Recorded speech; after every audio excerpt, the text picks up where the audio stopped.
दर्शकों, हरिओम, जय श्री राम। नक्षत्र ज्योतिष सीखने की इस सीरीज़ में ये नक्षत्रों पे दूसरी वीडियो बन रही है, क्योंकि नक्षत्र ज्योतिष सूक्ष्म ज्योतिष है। तो पिछली वीडियो में मैंने आपको बताया था, थोड़ा मैं रिवाइज करवा रहा हूँ कि किस प्रकार से जो ग्रहों, टोटल हमारे ग्रह कितने हैं, राशियाँ कितनी हैं, नक्षत्र कितने हैं, राशियों की डिग्री कितनी है, और नक्षत्र एक नक्षत्र में कितनी डिग्री होती है, नक्षत्रों के चरण 108 होते हैं, एक चरण की डिग्री कितनी है, नक्षत्र की डिग्री कितनी है, ये आपको सारा कुछ बताया था। एक राशि में कितने चरण होते हैं, जैसे आपको बताया था कि हर राशि के अंदर 9 चरण होते हैं। 9 चरण का मतलब ये होगा कि पूरे 2 नक्षत्र और तीसरे नक्षत्र का एक चरण। ठीक है, आपको ये पूरा डिटेल बताई थी कि किस प्रकार से ये हमारे जो नक्षत्र हैं और राशियां हैं ये किस प्रकार से फिक्स हैं। मूवेबल क्या होता है, पृथ्वी होती है ये, और हमारे ये ग्रह होते हैं। और ग्रह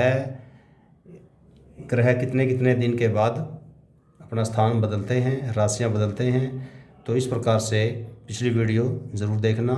अभी उसी कड़ी में मैं शुरू कर रहा हूँ कि जैसे मेष राशि है, मेष राशि के अंदर, क्योंकि आपको बताया कि एक राशि में टोटल 9 चरण होते हैं नक्षत्र के। आपको यदि बारीकी से ज्योतिष सीखनी है या ज्योतिष अपनी कुंडली खुद अच्छी तरह से बारीकी से देखनी है, तो ये चीज़ आपको आनी चाहिए, तभी आप सही प्रेडिक्शन कर पाओगे। अदरवाइज़ आप मोटी मोटी चीज़ देखोगे तो फिर आप प्रेडिक्शन करने में आपको दिक्कत आएगी। जैसे मेष राशि में अश्विनी नक्षत्र, क्योंकि नक्षत्र नंबर 1 है, जैसे हमने ये राशियों की संख्या आपने याद की है, ये नंबर ऐसे ही आपको इनके नक्षत्रों के नंबर भी याद कर लेने हैं। जैसे ही अश्विनी नक्षत्र पहला नक्षत्र है और भरणी नंबर 2 है, कृतिका नंबर तीसरा नक्षत्र है। अश्विनी नक्षत्र के चारों चरण, पहला, दूसरा, तीसरा, चौथा, चारों चरण, पहला, दूसरा, तीसरा और चौथा। ऐसे भरणी नक्षत्र के भी चारों, पहला, दूसरा, तीसरा और चौथा। कितने हो गए टोटल? 4 और 4 8। कृतिका नक्षत्र का हो गया 1, तो कुल टोटल कितने हो गए? 9 चरण हो गए। तो इस प्रकार से आपने ध्यान क्या देना है कि 9 चरण हो गए मेष राशि में नक्षत्रों के। इसमें से अश्विनी और भरणी पूरी है, कृतिका का केवल 1 चरण मेष में रहता है। अगली जो राशि वृषभ है, अब जो कृतिका के 1 चरण तो इसमें चला गया, वृषभ में इसके 3 चरण रहेंगे बाकी के, दूसरा, तीसरा और चौथा। ऐसे चौथा जो नक्षत्र है वो रोहिणी है, तो उसका पूरा 4 चरण हो गए, 1 2 3 4। तो आप देखो 3 ये और 4 ये, 3 और 4 7, बाकी बचे कितने? हमें 2 चाहिए। तो मृगशिरा के पहला और दूसरा नक्षत्र रहेंगे, तो टोटल हो गए हमारे पास 9 चरण पूरे हो गए। ऐसे ही मृगशिरा नक्षत्र के 2 चरण हुए हैं, अभी 2 रहते हैं। राशि नंबर स्टार्ट हो गई मिथुन राशि में मृगशिरा के 2, आर्द्रा के पूरे चारों, अब 2 ये और 4 ये 6। इसका मतलब है कि तीसरे नक्षत्र के में 3 चरण चाहिए, टोटल 9 हो जाएंगे।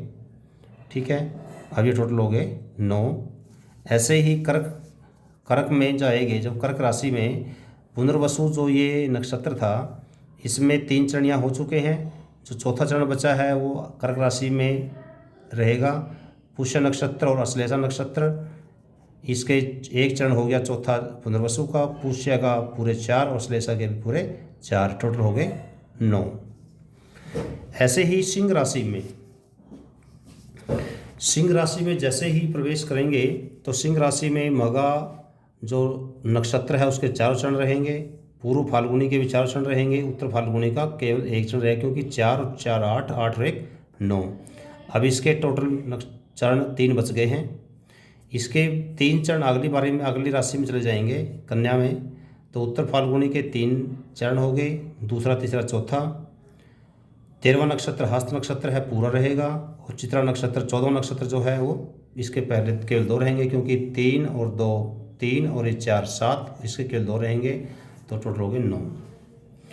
ऐसे ही चित्रा के अब 2 बचे हुए हैं। जो 2 बचे हैं वो तुला राशि में आ जाएंगे। और 15वीं नक्षत्र स्वाति नक्षत्र है। स्वाति नक्षत्र के पूरे चारों, तो कितने हो गए, 2 ये और 4 ये, 2 तो 4 6, 6 अपने को 9। तो इसका मतलब विशाखा नक्षत्र के 3 चरण रहेंगे और ये टोटल 9 चरण बन जाएंगे। अब इसका एक चरण बच गया 16 नक्षत्र का, तो 16वें नक्षत्र विशाखा का चौथा चरण यहाँ आ जाएगा। ऐसे ही 17वां नक्षत्र अनुराधा और 18वां नक्षत्र ज्येष्ठा, इनके चारों चरण मिलाकर के टोटल 9 चरण इसके बन जाएंगे। तो इस प्रकार से ज्येष्ठा पूरा है इसमें।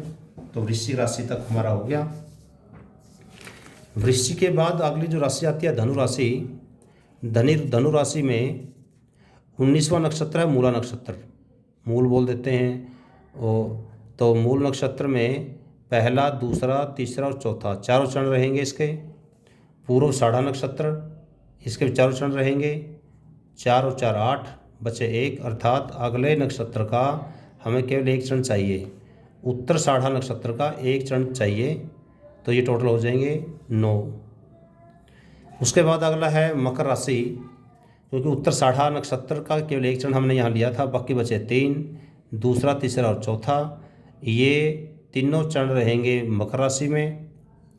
और अगली जो 22वां नक्षत्र है श्रवण नक्षत्र, श्रवण नक्षत्र के चारों चरण रहेंगे। अब 3 और 4 7, बाकी बचे चाहिए हमें 2, तो 2 नक्षत्र रहेंगे घनिष्ठा के। तो घनिष्ठा नक्षत्र का पहला और 2 चरण हो गए, बाकी इसके भी 2 बच गए। कौन सा, तीसरा और चौथा। तो तीसरा चौथा जो नक्षत्र के चरण हैं घनिष्ठा के, वो रहेंगे कुंभ में। और इस प्रकार से 24वां नंबर नक्षत्र है वो है शतभिषा, इसके चारों चरण रहेंगे। और 25वां नंबर का नक्षत्र है वो है पूर्वा भाद्रपद, तो इसके 3 चरण रहेंगे, क्योंकि 2 ये 2 और 4 6 इसमें बची टोटल 3, 9 बनाने के लिए। तो पूर्वा भाद्रपद के हमें 3 चरण हो गए। तो 3 चरण बनने के बाद टोटल 9 चरण हो गए इसके। ऐसे ही 12वीं राशि मीन राशि है। मीन राशि में पूर्व भाद्रपद का पूरे चारों चरण, नहीं चौथा चरण इसका, क्योंकि 3 तो यहाँ हो गए ना, 1 बचा हुआ है, तो चौथा चरण इसका पूर्व भाद्रपद का। और उत्तरा भाद्रपद का पूरे चारों चरण 1 2 3 4, रेवती नक्षत्र के भी चारों, अर्थात 1 2 3 4, तो टोटल हो गए हमारे पास 4 4 8 और 1 9। इस प्रकार से पूरे के पूरे नक्षत्र में हम देखेंगे कि 108 चरण 12 राशियों में डिवाइड है और एक राशि में 9 चरण होते हैं। तो कई नक्षत्र ऐसे हैं जो 2-2 राशियों में रहते हैं, कुछ भाग एक राशि में, उसका कुछ भाग अगली राशि में। तो ये आपको चीज़ याद करनी होगी। और ये इसलिए ज़रूरी है कि जिस समय, अच्छा ये जो मैंने बताया ना ये फिक्स है, ये फिक्स है। अभी कैसे काम आएंगे आपके, ये आपको थोड़ा बता देता हूँ भाई। ये याद किया हुआ कैसे काम आएगा, ऐसे काम आएगा भी। जैसे एक तो आपको ये 27 के 27 नक्षत्रों के जैसे नाम याद हो गए, और इनके 27 नक्षत्रों के जो स्वभाव हैं वो याद हो गए, तो उससे आपको काफ़ी हेल्प मिलेगी। हेल्प कैसे मिलेगी, जैसे आपने देखा कि भाई गोचर के अंदर सपोज मंगल जैसे इस समय पहली राशि में है, मंगल पहली राशि में है, आपने डिग्री देखी इसकी। डिग्री देखने के बाद ये पता चल जाएगा कि ये अश्विनी नक्षत्र में है, भरणी में है, कृतिका में है डिग्री से, क्योंकि 30 डिग्री के बाद तो इसमें प्रवेश कर जाएगा ये, ठीक है ना। और एक जो नक्षत्र है, एक जो चरण होता है वो 3 डिग्री 20 मिनट का होता है। तो 3 20 तक पहला चरण, अगले 3 20, अगले 3 20, 3 20, तो टोटल ये कह सकते हैं कि भी। और यदि हम उसको बात करें एक नक्षत्र की, तो 13 डिग्री और 20 मिनट तक एक नक्षत्र रहेगा, अगले 13 डिग्री 20 मिनट दूसरा नक्षत्र रहेगा, और अगला 3 डिग्री 20 मिनट ये वाला पार्ट हो जाएगा। तो कहने का मतलब ये है कि जब सपोज करो मंगल की डिग्री है 10 डिग्री, ठीक है, तो 10 डिग्री का मतलब क्या है, भी 13 से कम है। जब 13 से कम है इसका मतलब वो पहली नक्षत्र अश्विनी नक्षत्र में ही है, अश्विनी नक्षत्र में ही है अभी तक। तो यहाँ से आपको नक्षत्र पता चल जाएगा कि मंगल किस नक्षत्र में है। और डिग्री से ये पता चल जाएगा कि कौन से चरण में है। तो चरण का तो भी आपको पता होना चाहिए। अदरवाइज़ यदि आपको ये पता चल जाए कि जैसे इससे मंगल अश्विनी नक्षत्र में है, तो अश्विनी नक्षत्र के स्वभाव क्या है, मंगल और अश्विनी के मिलने से मंगल क्या रिजल्ट देता है, ये आपको पता होना चाहिए। तो इस प्रकार से यदि मान ले सपोज करो 20 डिग्री का है मंगल, तो इसका मतलब है कि ये उसने अश्विनी नक्षत्र पार कर लिया है। 13 डिग्री 20 मिनट ज़्यादा हो चुका है, तो इसका मतलब है ये भरणी नक्षत्र में आ चुका है। भरणी नक्षत्र का स्वभाव क्या होगा, मंगल से उसका कंजक्शन कैसा रहेगा, ये आपको प्रेडिक्शन करना थोड़ा आसान हो जाएगा। तो इस प्रकार से इसकी वीडियो में पहले बना चुका था। अब थोड़ा सा पिछला वाला वाइस रिवाइज़ कराया है, ताकि आपको समझ में आ जाए कि इसका क्या महत्व है कि कौन सी राशि में कौन कौन से नक्षत्र हैं, उनका क्या महत्व है। अब अगली कड़ी में आपको नक्षत्रों के स्वामी भी याद करने का एक फार्मूला होता है। जैसे मैंने राशियों पे भी फार्मूला बनाया था भाई। क्षत्रिय वैश्य शूद्र ब्राह्मण कौन कौन सी राशियाँ होती हैं, कौन सी राशियाँ चर स्थिर और दवी स्वभाव की होती हैं, वो फार्मूला के तहत आपको करवाया था। आप वीडियो पिछले देख सकते हैं। अभी आज मैं नक्षत्र को बता रहा हूँ। जैसे आपकी जो टोटल 27 नक्षत्र हैं, इनकी संख्या गिन लो, लिख लो 1 2 3 4 5 6 7 8 9 9 तक आपने गिनती लिख ली। फिर 10 से स्टार्ट कर लो, 10 11 12 18 तक, ऐसे 19 से स्टार्ट करके 27 तक। तो टोटल ये 9 में क्यों किया, क्योंकि ग्रह की संख्या 9 है। अब आप देखोगे कि पहला, 10वां और 19वां, इसका क्या मतलब है। पहला नक्षत्र, 10वां नक्षत्र और 19वां नक्षत्र, इन तीनों के स्वामी केतु है। अब आपने ये तो पता चल गया कि भी पहला, 10वां और 19वें के स्वामी केतु है। अब इनके नक्षत्र कौन से हैं, वो आपकी संख्या याद करनी पड़ेगी। जैसे उदाहरण के लिए पहला नक्षत्र क्या है, अश्विनी। 10वां नक्षत्र क्या है, मघा। और 19वां नक्षत्र क्या है, मूला। अर्थात 3 नक्षत्रों के स्वामी केतु हैं। कौन कौन से, अश्विनी के, 10वां नंबर का मघा के, और तीसरा नंबर के मूल नक्षत्र के, तीनों के स्वामी केतु हैं। अगली बारी में नक्षत्र नंबर 2, नक्षत्र नंबर 11 और नक्षत्र नंबर 20, इन तीनों के स्वामी हैं शुक्र। इन तीनों के स्वामी कौन है, शुक्र। अब ऐसे ही नक्षत्र नंबर 3, नक्षत्र नंबर 12, नक्षत्र नंबर 21, इसके स्वामी हैं सूर्य। उसके बाद 4, 13 और 22 के चंद्र। अब ये आपने ध्यान देना, बस ये नंबर मैंने लिखे हुए हैं। मतलब चौथा आपने देखना है, चौथा क्या है, ये रहा रोहिणी नक्षत्र। 13वां क्या है, 13वां ये रहा हस्त नक्षत्र। 22वां नक्षत्र क्या है, 22वां ये रहा श्रवण नक्षत्र। ये इनके चंद्र नक्षत्र हैं। उसके बाद ये पाँचवां 14वां 23वां का मंगल है। ये संख्या आपने याद कर लेनी है।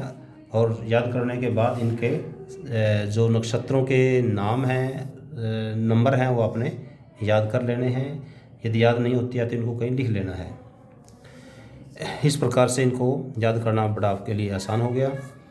इसमें एक चीज़ ध्यान देना, जैसे कई बार किसी बच्चे का जन्म होता है तो उसमें हम पूछते हैं कई बार, या कोई ये हमारी इच्छा होती है कभी देख लें कभी ये बच्चा मूलों में पैदा तो नहीं हुआ। तो मूलों में पैदा हुआ या नहीं हुआ, उसका सीधा संबंध हमारे नक्षत्रों से होता है। अब नक्षत्र का संबंध किससे है, वैसे देखो हमारे कुंडली में 9 ग्रह हैं, और 9 के 9 ग्रह किसी न किसी नक्षत्र में होते ही हैं।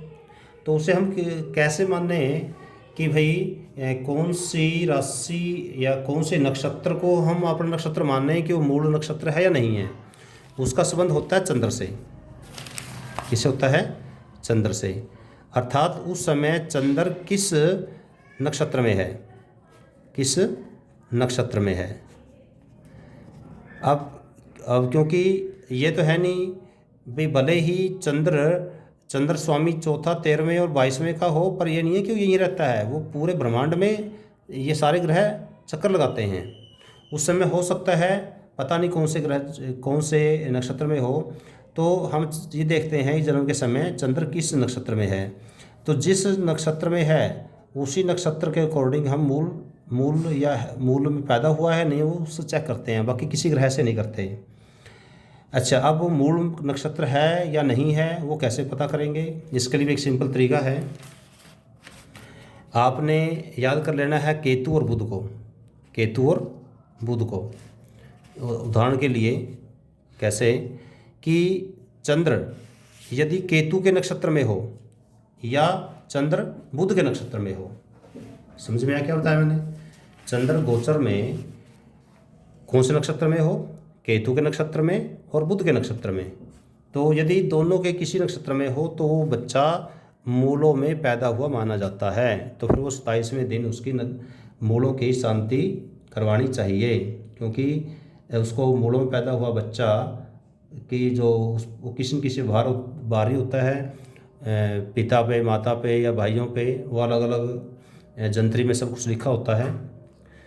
तो अब उदाहरण के लिए जैसे केतु किस किस का है? पहले का, अर्थात अश्विनी नक्षत्र। यदि आपसे ये कहें कि भाई, अब आपको यदि फार्मूला समझ में आ गया होगा, भाई मूल नक्षत्र कौन कौन से हैं, तो मूल नक्षत्र कितने हो गए? टोटल 6 हो गए ना, 3 तो केतु वाले और 3 ही बुध वाले। जैसे अब कौन कौन से हैं फार्मूले से निकल जाएगा। पहला नक्षत्र अश्विनी, ठीक है। उसके बाद यहाँ जो 9वें पे आ जाओ, 1 के बाद 9वां है ना, 9वां बुध हो गया। 9वां कौन सा हो गया? अश्लेषा नक्षत्र हो गया। यहाँ होने के बाद फिर 10वां केतु, क्योंकि दोनों 9 के बाद तो 10 आएगा, ये दोनों इकट्ठे मिल जाएंगे आपको। 9वां और 10वां क्या मिल जाएगा? इकट्ठा, अर्थात अश्लेषा के बाद होगा। ये जो नक्षत्र हैं, ये वाला नक्षत्र, ये दोनों, ये मूल नक्षत्र हो गए, ठीक है, दोनों के दोनों। उसके बाद 10वें के बाद 18वां कहाँ है? ये रहा ज्येष्ठा, और 19वां केतु है, अर्थात ये भी आपका क्या हो गया? और एक मूला नक्षत्र, ये 2 ही नक्षत्र ये हो गई ये। उसके बाद अगला है 19वां, ये 19वां हो गया, तो हो चुका है। उसके बाद 27वां नक्षत्र क्या है? रेवती, ये रेवती हो गया। अब रेवती के तुरंत बाद कौन सा आएगा? फिर अश्विनी आएगा। रेवती के जो उसके बाद कौन सा आ जाएगा? पहला नक्षत्र दोबारा आ जाएगा। पहला कौन सा? अश्विनी नक्षत्र है। तो कुल कहने वाला है 2-2 के जोड़े बन जाएंगे। आपने टोटल याद क्या कर लेने हैं? 6 नक्षत्र हैं। और यदि नक्षत्र भी संग आपको याद नहीं रहती है, उसका एक तरीका है, कुंडली में आप ये देखना नक्षत्र स्वामी पढ़ लेना क्या है। यदि कुंडली में नक्षत्र का स्वामी केतु या बुध है, जैसे आप प्रिंट निकलवाते हो कंप्यूटर से, उसमें नक्षत्र का स्वामी यदि केतु और बुध लिखा है, तो समझ लेना कि इस बच्चे का जो जन्म है वो किस में हुआ है? मूलों में हुआ है, तो उसकी शांति करवानी चाहिए। यदि आपको नक्षत्रों के नाम याद भी नहीं होते हैं, कम से कम आप केतु और बुध तो याद कर ही सकते हो। तो नक्षत्र स्वामी यदि केतु और बुध है तो इसका मतलब है कि वो मूलों में है। तो नक्षत्रों पुण्य है। जय श्री राम।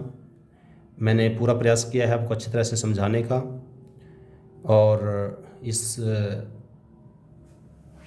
वीडियो को आगे शेयर करना, सब्सक्राइब चैनल को ज़रूर करना, क्योंकि जितने ज़्यादा लोग सब्सक्राइब करेंगे, जितने ज़्यादा लोग देखेंगे, तो उससे मेरा हौसला बढ़ेगा। और क्योंकि ज्ञान का जितना प्रचार प्रसार हो उतना अच्छा होता है। तो धन्यवाद। जय श्री राम।